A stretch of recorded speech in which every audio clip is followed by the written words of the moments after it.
मित्रों, स्वागत है आपका हमारे YouTube चैनल पर। अच्छे लोग दुखी क्यों रहते हैं? मित्रों, इस बात में कोई संदेह नहीं है कि अच्छे लोग ज़्यादातर दुखी रहते हैं।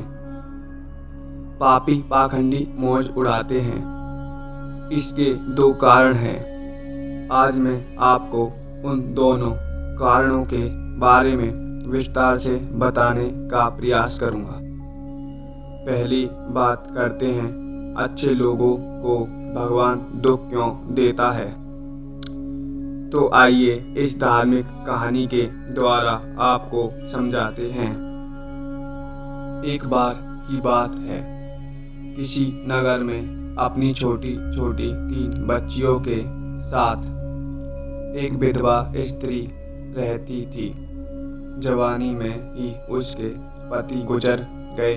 3 छोटी छोटी बच्चियों का पालने का भार जिम्मेवारी उस अबला नारी पर टल गया। 3 बच्चों को लेकर वो विधवा जाए तो कहाँ जाए। कुछ काम धाम भी नहीं कर सकती थी। ऊपर से समाज की उल्टी सीधी बातें उसे कुछ नहीं करने देती थी। बेबस लाचार उस महिला का कोई सहारा नहीं था। वो अपने पति को याद कर कर के उन बच्चियों को जैसे तैसे पाल रही थी। पति के गम में बीमार पड़ गई। ऊपर से उन बच्चियों की चिंता थी कि क्या होगा, कैसे इनका पालन पोषण होगा। इन्हीं बातों को सोच सोच कर एक दिन उसकी तबीयत बिगड़ गई। उसका अंत समय निकट आ गया था। धर्मराज का एक दूत उस विधवा स्त्री के प्राण लेने के लिए धरती पर आया। वो उस स्त्री के प्राण ले जाना चाहता था, परंतु वहां का नज़ारा देखकर विपदा में पड़ गया। उसने देखा कि महिला जमीन पर अचेत पड़ी है। उसकी 3 बच्चियों उसके ऊपर सिर रखकर पड़ी हुई थी। उससे उन बच्चियों की दिशा नहीं देखी गई। एक बच्ची रो रो कर अपनी माँ को जगा रही थी। रोते रोते माँ के ऊपर सिर रखकर सो गई थी। देवदूत ने सोचा, इन बच्चियों का पिता पहले ही मर चुका है। अब यदि मैं इस स्त्री के प्राण लेकर गया तो ये बच्चियां किसके सहारे रहेंगी? कौन इन्हें संभालेगा? कौन इनका पालन पोषण करेगा? यही सब बातें सोचकर वो देवदूत उस स्त्री के प्राण लिए बिना ही लौट गया। धर्मराज ने पूछा कि तुम खाली हाथ क्यों आ गए? तुम तो उस विधवा स्त्री के प्राण लेने गए थे। तब देवदूत कहता है, हे स्वामी, मेरी गलती को क्षमा करना। मैं चाहकर भी उस स्त्री के प्राण ना ला सका। मेरी जगह यदि आप होते तो शायद आप भी खाली हाथ ही लौट कर आते। मैं उस महिला की अबोध बच्चियों का दुख नहीं देख पाया। जब मैं उसके प्राण लेने गया तो मैंने देखा कि उसकी 3 छोटी छोटी बच्चियां उसके ऊपर पड़ी बिलख रही थीं। उन्हें कोई वहाँ देखने वाला भी नहीं था। यदि ऐसे में मैं उस महिला के प्राण ले आता तो उन बच्चियों को कौन देखता? कौन उन्हें पालता पोषता? पृथ्वी लोक के मनुष्य तो इतने स्वार्थी हो गए हैं कि बिना मतलब के कोई किसी का सहारा भी नहीं बनता। यदि कोई किसी की मदद कर भी देता है तो बदले की उम्मीद करता है, या फिर उसे अपने एहसान के नीचे जीवन भर दबा के रखना चाहता है। देवदूत बोला, हे स्वामी, मैं चाहता हूँ कि उस महिला को थोड़ा जीवन और दे दिया जाए ताकि वो अपनी छोटी छोटी बच्चियों को पाल पोस कर बड़ा कर सके। देवदूत की बात सुनकर धर्मराज ने देवदूत को डांटते हुए कहा, हे मूर्ख, ईश्वर की बनाई हुई सृष्टि में ना कोई एक अक्षर घटा सकता है और ना कोई एक अक्षर बढ़ा सकता है। उनकी मर्जी के बिना तुम ना किसी को जीवन दे सकते हो और ना किसी का जीवन समय से पहले ले सकते हो। ईश्वर जो करता है सबके साथ अच्छा ही करता है। तुम कौन होते हो विधवा के लेख को बदलने वाले? तुमने उस महिला को ना लाकर ईश्वर के नियमों का उल्लेखन किया है। तुमने बहुत बड़ा अपराध कर दिया है, इसलिए तुम्हें इसका प्रमाण भोगना ही पड़ेगा। जाओ, जिस पृथ्वी के मनुष्यों से तुम्हारी ममता है उसी पृथ्वी पर मनुष्य बनकर अपना पाप भोगो। देवदूत कहने लगा, हे स्वामी, धरती लोक से मेरा उद्धार कैसे होगा? तब धर्मराज कहता है, हे दूत, धरती पर जाकर जब तुम 3 बार खिलखिलाकर हंस लोगे तब तुम्हारा उद्धार हो जाएगा। मित्रों, इतना कहकर धर्मराज ने उस दूत को धरती पर ढकेल दिया। वो धरती लोक पर मनुष्य शरीर में आ चुका था। उसके शरीर पर वस्त्र नहीं थे। मित्रों, संसार का एक नियम है, जब कोई मनुष्य जन्म लेता है तो उस समय उसके शरीर पर कोई वस्त्र नहीं होता है। देवदूत ने जन्म तो नहीं लिया, पर वो बिना वस्त्र ही एक सड़क के किनारे पड़ा ठंड से बिलख रहा था। वहीं से एक मोची गुजर रहा था। वो मोची ठंड से बचाने के लिए अपने बच्चों को कपड़े लेने जा रहा था। रास्ते में ठंड से निपट उस बिना वस्त्र के व्यक्ति को देखकर उसे दया आ गई। उसने अपने बच्चों के लिए तो कपड़े नहीं लिए, पर उस देवदूत के लिए कपड़े और कंबल जरूर खरीद लाया और कपड़े लाकर उस देवदूत को दे दिए। देवदूत कहने लगा, हे भाई, आपने मुझे कपड़े देकर मुझ पर बहुत बड़ा उपकार किया है, लेकिन कपड़े देकर आपने मेरा दुख तो दूर कर दिया, पर मेरा ना तो कोई घर है, ना ही कोई परिवार है, ना भोजन का कोई साधन है। तब मोची बोला, हे भाई, तुम मेरे घर चलो, मैं तुम्हारा सारा खर्च उठाऊंगा। मित्रों, अब तो वो मोची देवदूत को लेकर अपने घर पहुंचा। उधर मोची की पत्नी ने देखा कि उसका पति बच्चों के कपड़े लेने गया था। कपड़े तो कुछ लाया नहीं, उल्टा एक आदमी को घर बुला लाया है। पत्नी अपनी पति से खड़कने लगी, उसे बुरा भला कहने लगी।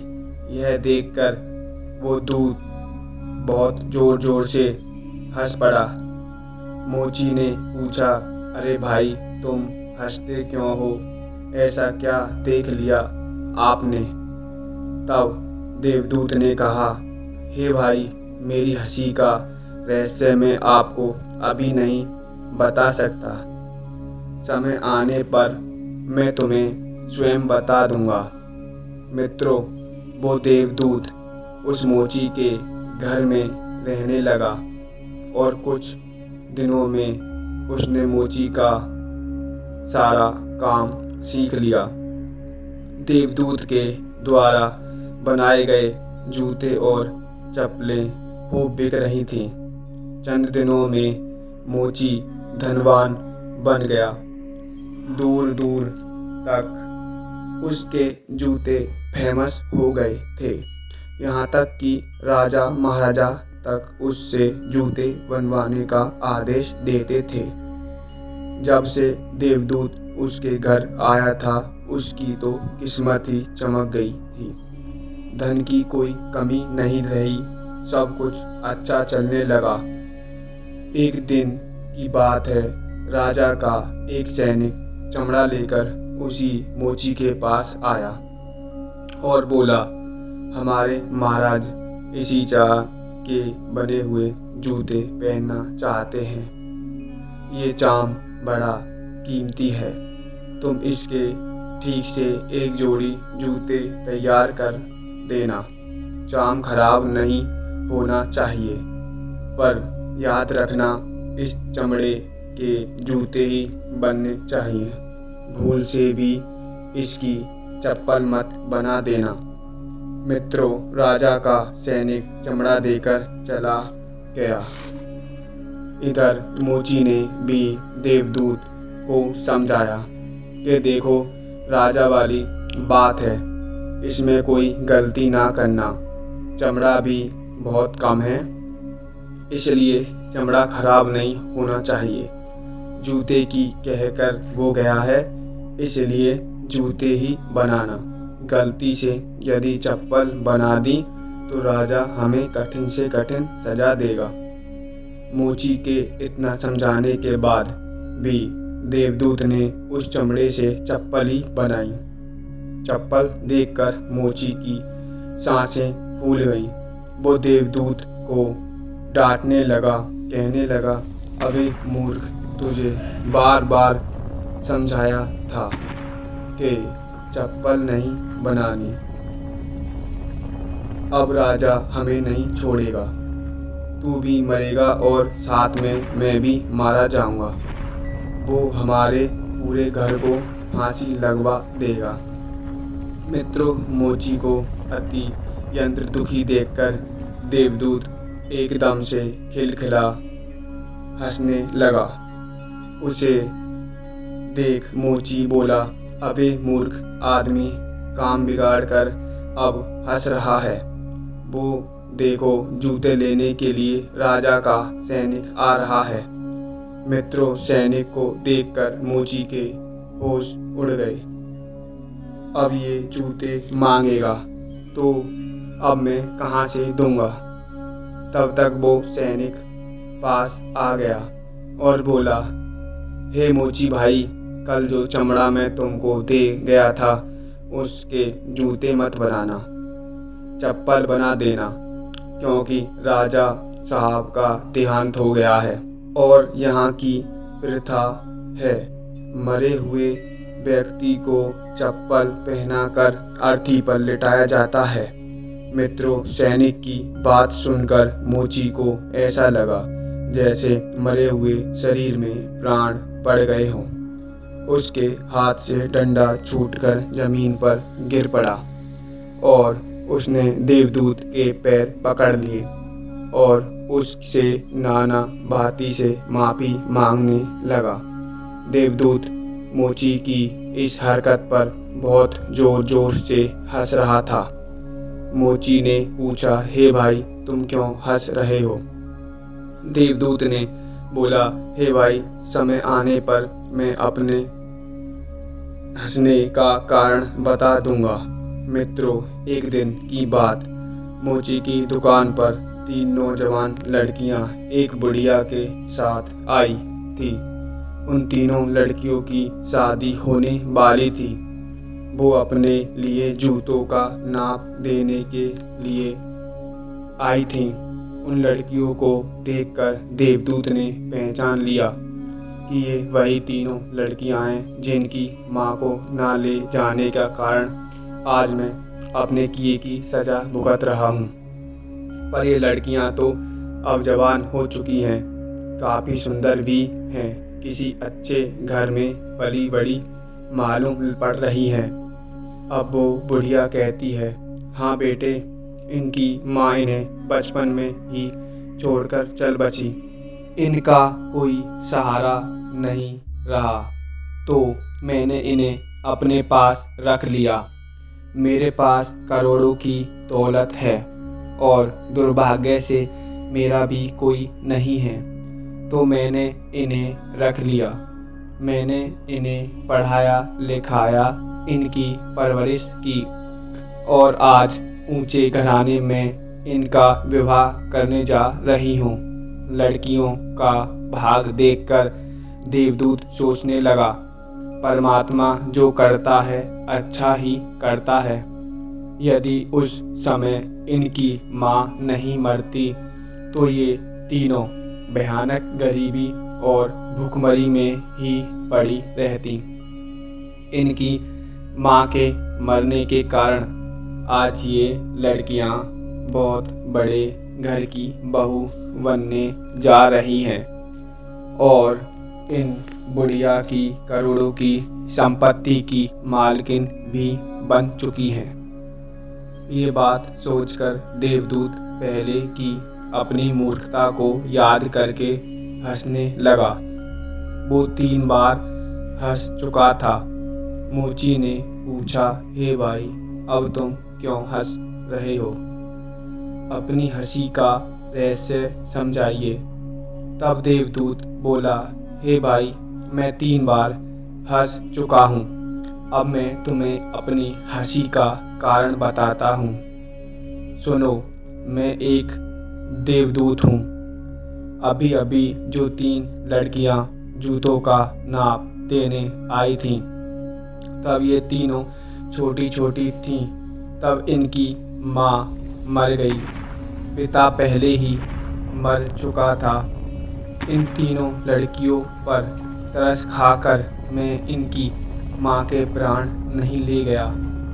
उसी कारण धर्मराज ने मुझको श्राप देकर धरती पर भेज दिया। मैं निर्वस्त्र एक सड़क किनारे पड़ा था। तब तुम मुझे अपने घर बुला लाए। आकर तुम्हारी पत्नी तुमसे खूब लड़ी थी, वो भी इसलिए कि तुमने अपने बच्चों के कपड़ों के पैसे से मेरे लिए कपड़े और कंबल खरीद दिए। तब मैं पहली बार तुम्हारी पत्नी की मूर्खता को देखकर बहुत हंसा था।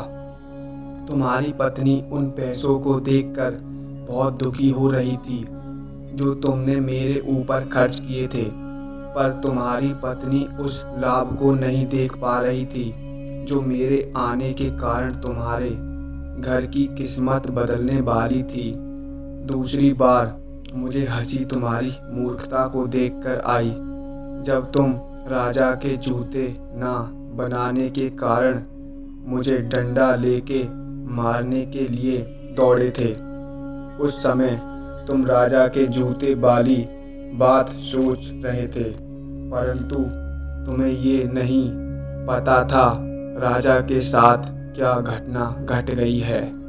जो राजा के जूतों से अधिक चप्पल की जरूरत पड़ गई है। हम वही देख कर या सोच कर शोक या हर्ष बनाते हैं जो हम देखते हैं, पर हम उसे नहीं देख पाते जो हमें दिखाई नहीं देता पर होने वाला होता है। कई बार परमात्मा हमारे अच्छे के लिए, हमारी भलाई के लिए हमारे साथ बुरा करता है, पर हम उसी बुरे को देखकर परमात्मा को कोसने लगते हैं। हम उस अच्छे को नहीं देख पाते हैं जो भविष्य में हमारे साथ होने वाला होता है। कई बार वर्तमान में हमारे साथ अच्छा होता है, तब हम बहुत खुश होते हैं, पर भविष्य में हमारे साथ बुरा हो जाता है। उस घटना को हम नहीं देख पाते। किसी घटना के साथ अच्छा या बुरा दोनों तरह के परिणाम जुड़े हो सकते हैं। हमें हर घटना को ईश्वर की इच्छा समझकर चलना चाहिए। अच्छे लोग दुखी क्यों रहते हैं? इसके दोनों कारण यही हैं।